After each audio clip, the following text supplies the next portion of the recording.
It wasn't always this way. When I adopted Gerald as a kitten, he acclimated to my little one-bedroom duplex right away. Not a trace of timidity. He's about 1 year old now, a sleek orange tabby with white paws who gets into more trouble than I can manage. I've caught him climbing curtains, knocking over glasses of water, and sending embarrassing keyboard smash messages to my coworkers by napping on my open laptop. Normal, well-adjusted cat behavior. This week, he started to avoid me. I first noticed it at mealtimes. When I filled his dish on Monday morning, I was met with an empty kitchen. Gerald is usually a demanding little fellow, yowling and circling my legs all the way to the kitchen. I figured maybe he was still napping somewhere else in the house. When I checked later that evening, the bowl was empty. But once again, he did not come running when I refilled the dish. So this became our routine. I just scooped his portion, gave the bowl a shake to rattle the pellets around, and made myself scarce. It wasn't until I left the room that he would creep out of hiding and begin eating. I was glad to know he wasn't starving. At least, but I can't say I wasn't a little hurt. Next, I noticed how he acted around me. Before things changed, he would make himself at home on my lap every time I sat down to do some computer work or watch TV, rubbing his cheek against my face. It was almost irritating how affectionate that cat was. I miss it now. Starting that fateful Monday, whenever I'd enter a room, Gerald acted like some foreign threat had just entered the house. Fur spiked, back arched, he would creep away at an angle so as to keep me in his sight. Once, I tried to coax him out of his sudden terror with a handful of treats. As soon as I got within a foot of him, a low growl rose in his throat. He bolted into the next room, where I found him perched at the top of his cat tree, just out of my reach. He stayed up there for the rest of the night. I only heard him bumping around the house again once I'd gone to bed. I work as a university professor, so I'm usually gone for most of the day. If I know I'll be staying late to finish some grading or hold office hours, I'll often call up my sister, who I'll refer to as Laura, to ask if she or one of my nephews can drive over to check on Gerald. He's still an adolescent and full of energy. I worry about him getting bored and stir-crazy when he's alone for too long. On Tuesday, I had back-to-back meetings after class, followed by a mountain of essays to grade. It was going to be a long day, so I called up Laura in the morning. She agreed without hesitation. "Don't stay too late tonight," she added. "You need to rest more, Cam." She was probably right. I hadn't been sleeping well recently. I had been suffering from vivid nightmares and sleep paralysis. At some point almost every night, a horrible compressing sensation would start in my chest and crawl up my throat. I'd wake up gasping for air. At the time, I chalked it up to a recent breakup and the stress of preparing my students for exam season.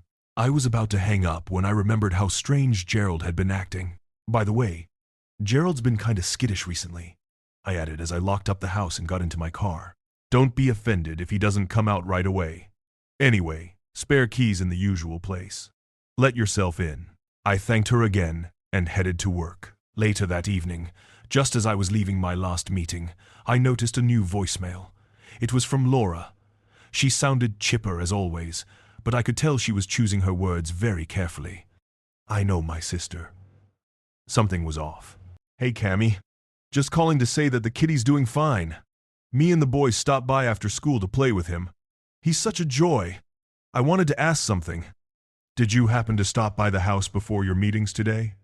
We saw someone leaving out the back door as we were pulling up, but your car wasn't in the driveway. It's probably nothing, but I thought I'd ask. Have a good night." I felt a pang of anxiety in my chest. I hadn't been home since the morning. It could have been a delivery driver, but I wasn't expecting any packages. Maybe she'd seen my neighbor leaving their side of the duplex and mistaken it for mine? Laura hadn't mentioned anything being amiss inside, so it couldn't have been a burglar.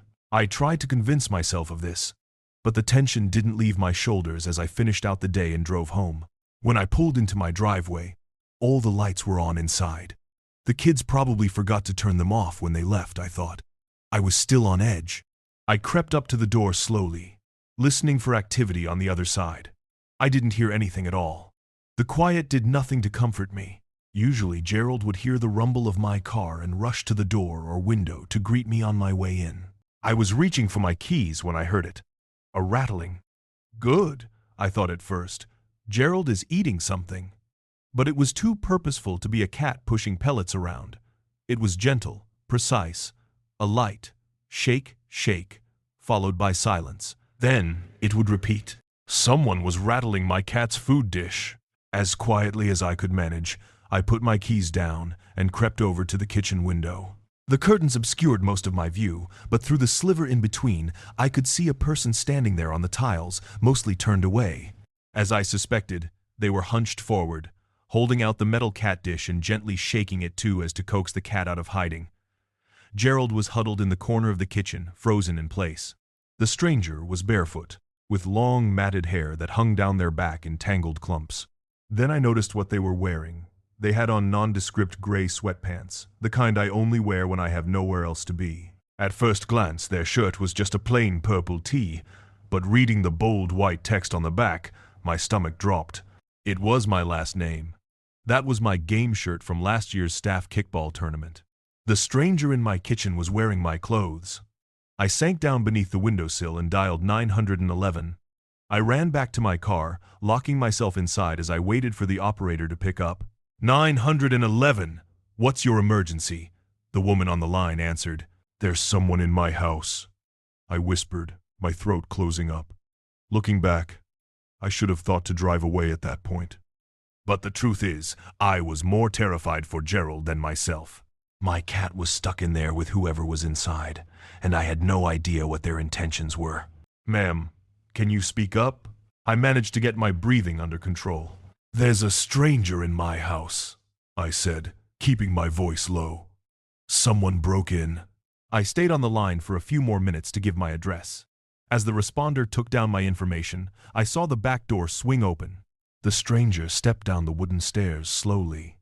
I couldn't help but think that they moved like a baby deer, legs wobbling, each step as slow and measured as if it was their first. The person craned their head from side to side as if looking for witnesses. As they turned their head in my direction, I finally caught sight of their face. I saw me. I don't know how else to say it. The stranger wore my face. The same nose, same dark brows and thin lips. Even the small port wine stain on her or my left cheek.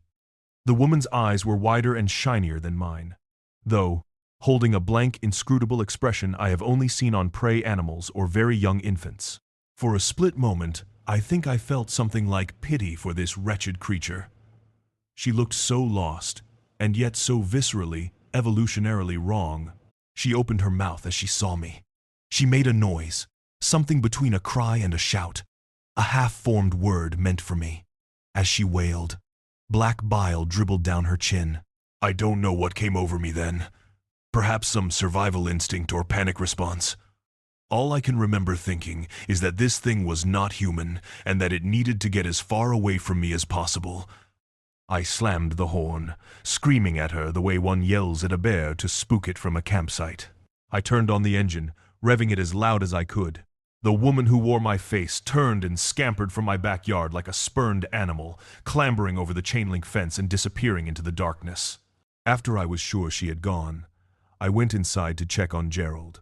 He was unharmed, washing his paw casually as if nothing had happened at all. That is, until I got too close. He still doesn't trust me. I can tell. With great difficulty, I managed to get him into his cat carrier. Then I threw a toothbrush and some clothes into a bag, grabbed Gerald's carrier, and left for my sister's place across town. Despite the short notice, Laura set up their fold-out couch for me as soon as I explained my night from hell. I even told her about the face. Though she didn't say a thing to discredit my story, I can tell that she thinks my interpretation of events is altered by stress and lack of sleep. I appreciate her listening anyway. As for the stranger, I know she's out there somewhere. When the cops finally showed up at my home, though, they didn't find a thing. No trace of foreign DNA in my home. No tracks or damage left behind. This whole situation makes me feel crazy. I haven't been back since. I know I'll have to return eventually to collect my things. Until then, I've called in sick from work for the next few days to get my head on straight. I'm posting my story to this forum as a vent, I guess. A way to get it out of my system. No one else believes me, but why would they? I can't think of a single rational explanation for what I saw that day. And as for Gerald, I've tried to make peace with him again. I stocked up on his favorite wet food, switched out his toys, and even bought some fresh catnip. The other day he came close enough to sniff my hand. I'll call that a win. Otherwise, he's the same lovable ball of energy as always. He loves playing with Laura's kids, and even the family dog. Still, the fact remains, my cat is afraid of me.